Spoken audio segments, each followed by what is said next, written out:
Bonsoir à tous, bienvenue dans ce journal. Voici les titres. Le goussi est un condiment qui donne de la saveur aux plats. Cet ingrédient de cuisine est-il encore produit au Bénin? Nous le saurons dans un instant.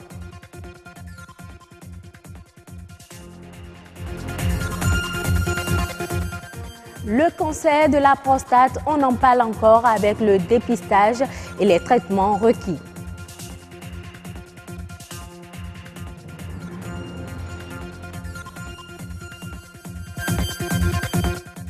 L'huile de vidange après usage se retrouve dans la nature et pollue l'environnement. Le recyclage de ces huiles serait la solution.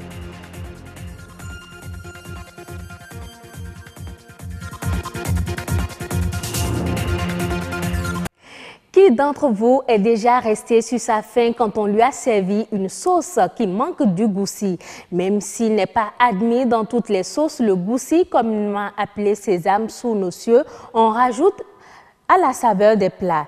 Mais il se fait de plus en plus rare et on se demande si le Bénin en produit encore. Une équipe de la rédaction est descendue sur le terrain. On suit le reportage. Le sésame occupe une place de choix dans les produits agricoles.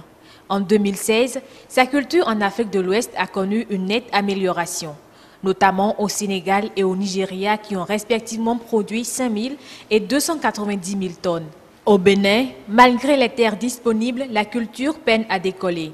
L'absence d'une bonne politique pour susciter l'intérêt de sa production fait également du sésame le parent pauvre de l'agriculture. Il est vendu en petite quantité sur les étalages dans les marchés de la place. Mais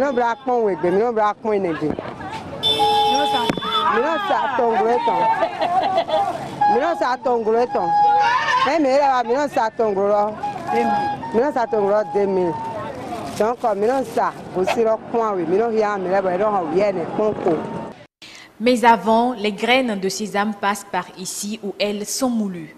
Les vendeuses ont plusieurs sources d'approvisionnement et y trouvent leur profit.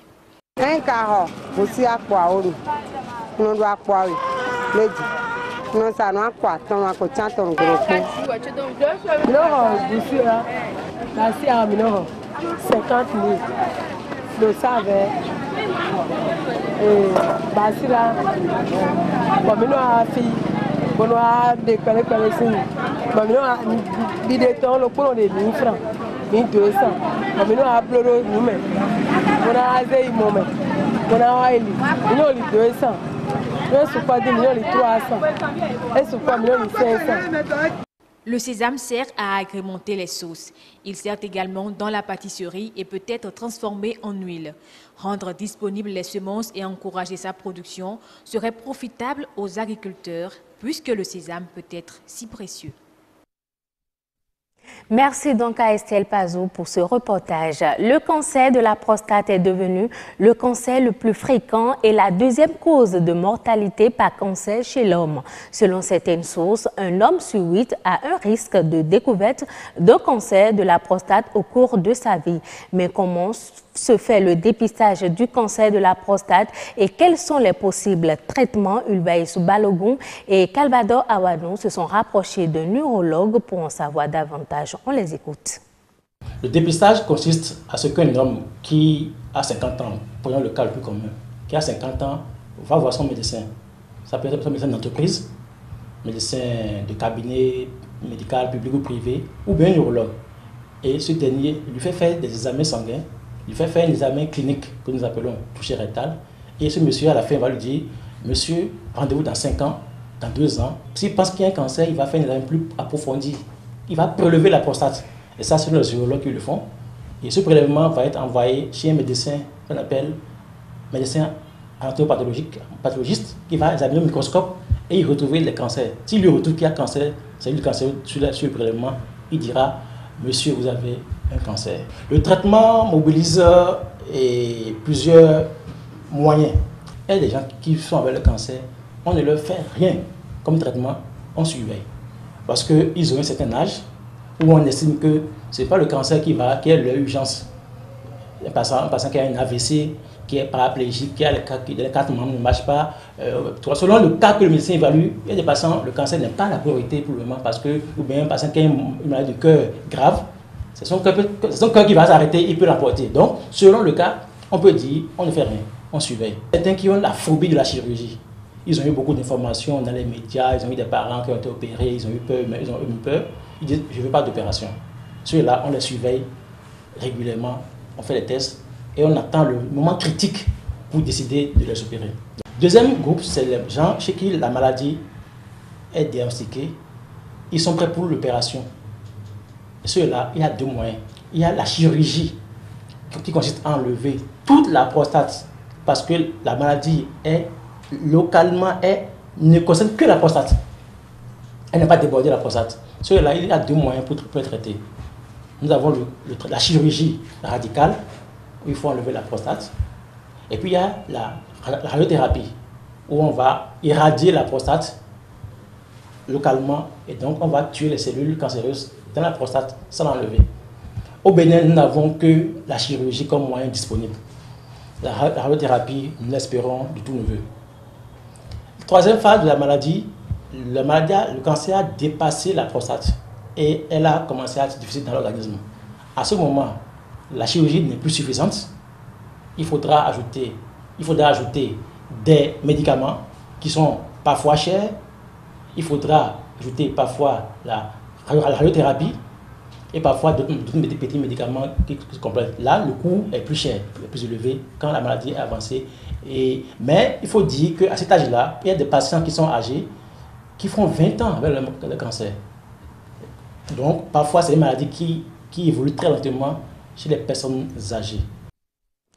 L'huile de vidange usagée se retrouve le plus souvent dans les caniveaux et autres à terre après utilisation. Cela détruit progressivement la berge lagunaire et l'écosystème. Pour remédier à cette situation, le professeur Paul Agossado, enseignant à l'université d'Abomey-Calavi, prône le recyclage de ces huiles. Je vous invite à suivre un extrait de ses propos. La solution la plus simple, c'est d'aller faire le recyclage de cette huile de vidange. Pour moi, il n'y a pas de solution autre que ça. C'est de recycler, donc changer de cycle. Cette huile de vidange qui contient des éléments polluants, cette huile peut être transformée encore, on peut dépolluer cette huile-là, lui ajouter encore de l'huile qui va la rendre plus épaisse et réutiliser. Ce que nous achetons dans les bidons, ne pensons pas que c'est de l'huile de premier choix. Non, ce n'est pas vrai. En Europe, lorsque vous produisez de l'huile, systématiquement, vous devez recycler. Vous devez apporter la preuve que vous avez recyclé au moins le tiers de la quantité d'huile que vous avez déjà produit. Alors pourquoi nous, lorsque les huiles recyclées arrivent chez nous, pourquoi nous ne pouvons pas à nouveau les recycler? Et je pense que la solution pour moi, c'est d'aller carrément au recyclage. Le garagiste doit nécessairement déposer l'huile quelque part. S'il ne creuse pas un trou pour verser l'huile dedans, il va verser dans les caniveaux. Donc moi, je pense que c'est à un niveau très élevé qu'on doit régler le problème. Est-ce qu'aujourd'hui, on a conduit les gens à installer une usine de recyclage d'huile? Si c'était le cas, on va simplement demander aux garagistes de trouver des bidons dans lesquels on va collecter l'huile de vidange et on va commencer vers la structure de recyclage. Mais sinon, on sera toujours dans le schéma. Ils vont creuser le trou et verser ça dedans. Donc, si le garagiste ne sait pas là où il va verser son huile, il va verser dans les caniveaux. Ça, c'est à coup sûr. Il faut nécessairement trouver quelque part où le garagiste va verser son huile. Et je pense que, au lieu d'aller accuser les garagistes pour dire que c'est eux qui versent de l'huile partout, non. Non, ils doivent verser l'huile nécessairement verser l'huile quelque part. Et sur quelque part, ils ne le trouvent pas. Si vous ne trouvez pas de poubelle aux élèves, ils vont manger, ils vont jeter le papier par terre. Et vous allez croire que c'est les élèves qui sont sales. C'est vrai, on peut dire qu'il y a absence de propreté. Mais c'est parce qu'il n'y a pas de poubelle que les enfants ne peuvent pas faire autrement que de jeter le papier par terre. Donc, les garagistes, on doit penser à la formule de collecte de l'huile de vidange auprès d'eux.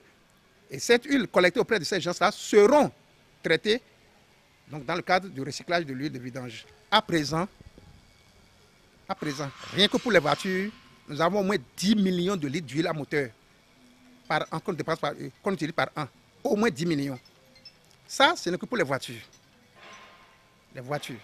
Mais lorsqu'on sera aux motos, aux engins, avec tout ce que nous avons comme engin au Bénin, lorsqu'on sera au groupe électrogène, et lorsqu'on sera dans le domaine de l'industrie, avec les machines de l'industrie, je suis en train d'imaginer quelle est la quantité d'huile que que nous utilisons par an au Bénin.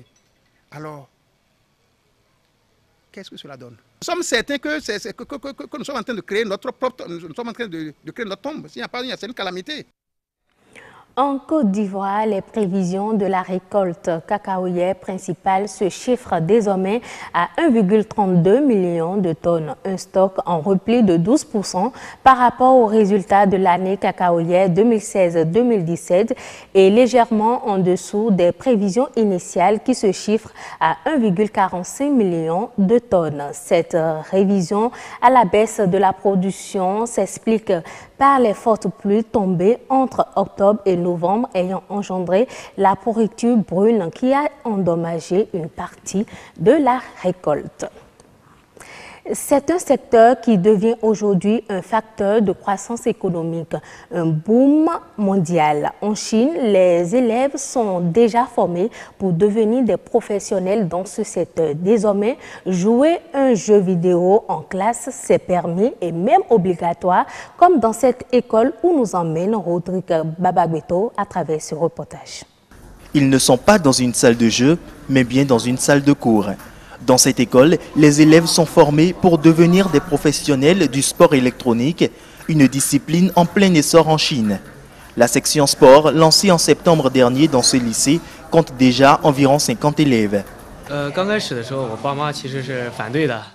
Quand j'ai commencé, mes parents étaient contre, mais j'aime tellement jouer. Quand je leur ai montré à quel point j'adore ça et que je persévérerai, mon père a compris et il a été d'accord pour que je vienne étudier ici.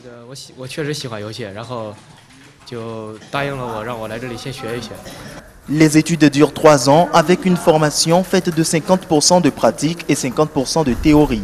Les meilleurs sont formés pour devenir joueurs professionnels, les autres apprennent la gestion du e-sport, organisateurs de compétitions, intendants d'équipe, décorateurs de scènes pour les tournois, entraîneurs, promoteurs de jeux vidéo.